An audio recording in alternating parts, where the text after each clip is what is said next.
अब बारी आती है प्रथम स्थान की, और प्रथम स्थान पर रहे Yatin Bhaskar Duggal from Haryana.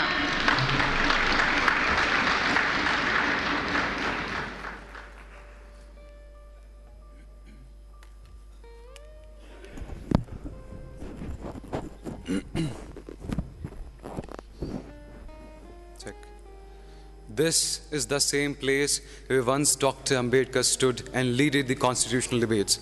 I would like to thank the Nehru Yuva Kendra Sangathan as well as the Ministry of Youth and Affairs for helping a young boy from Haryana to come to this magnificent Central Hall of Parliament and share my views.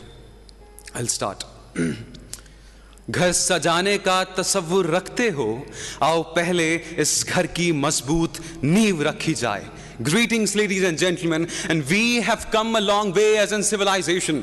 From Rigved and Samved to the longest written constitution of the world, from building Pushpak Vimans 4,000 years ago to building Miraj and Tejas today, from worshipping moon and Mars to today going to moon and Mars through Chandrayaan and Mangalyaan, we have come a long way as in civilization.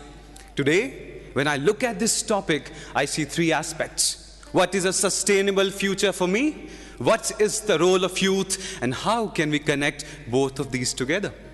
Ecologically, ladies and gentlemen, the West has just started to learn the concept of living in harmony with nature, but as a civilization, we have been worshipping trees and eating on banana leaves for centuries.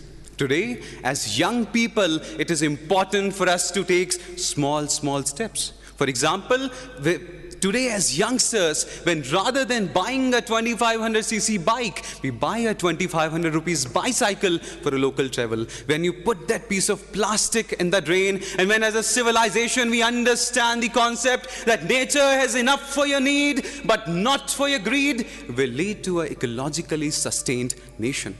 And when we have the resources, will lead towards a sustainable society, ladies and gentlemen.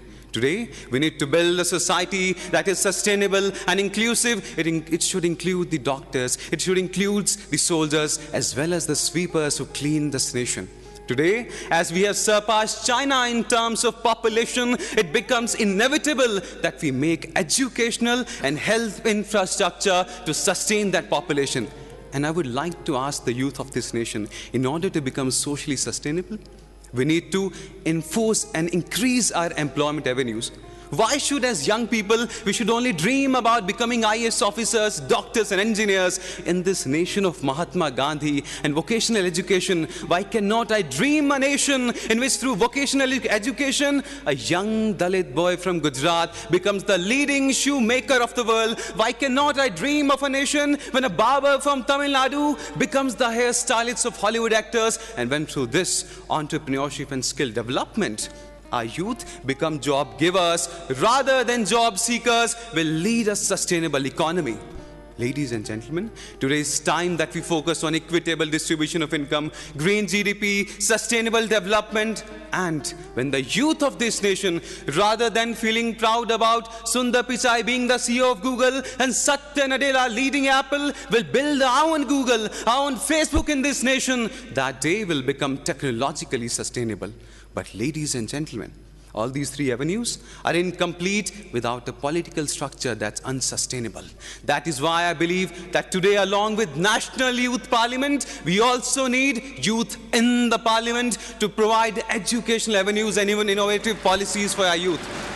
I believe that today, as we have an Indian administrative services for our bureaucracy, we need to have an Indian political service for our politicians so that they can be sustained and engrossed with policy making, and good policies can be converted and transferred from one government to another, irrespective of their political policies.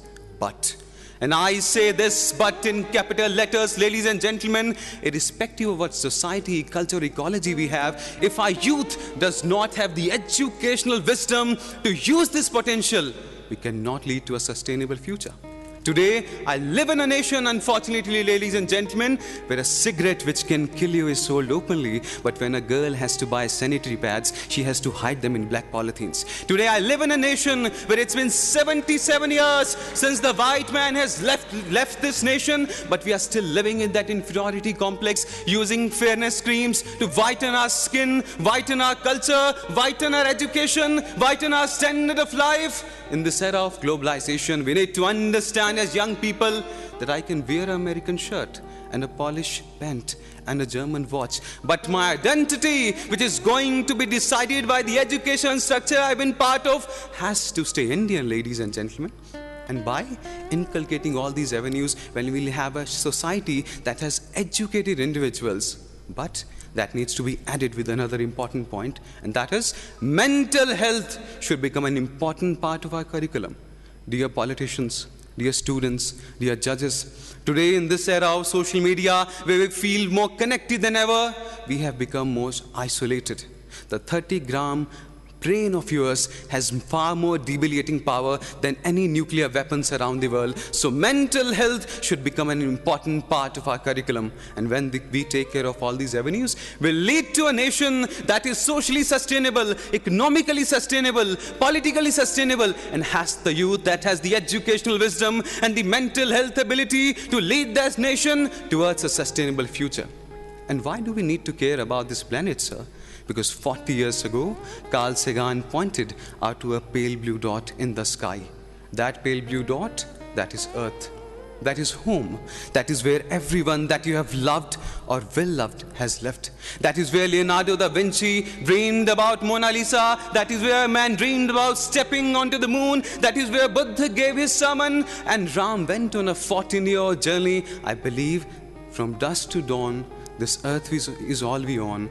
Let's protect it as if it's our own. And to conclude, this sustainable future is incomplete without the efforts of 1.45 billion Indians, as Dr. Abdul Kalam once rightly articulated, that great nations are not made by handsome people, but by those who can give their hands to some who require that. Thank you. Jai Hind.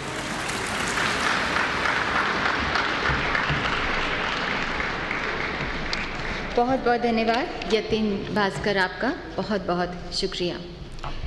माननीय युवा एवं खेल मामले तथा सूचना एवं प्रसारण मंत्री श्री अनुराग सिंह ठाकुर जी एक ऐसे युवा और प्रखर नेता हैं जो पूरे समर्पण से, निष्ठा से, सेवा भाव से मंत्रालय में अपनी कर्मठता से ऊर्जा का संचार कर रहे हैं। माननीय प्रधानमंत्री जी की प्रेरणा से आवाज भी रखते हैं।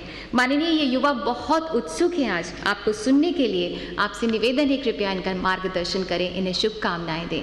जोरदार तालियां।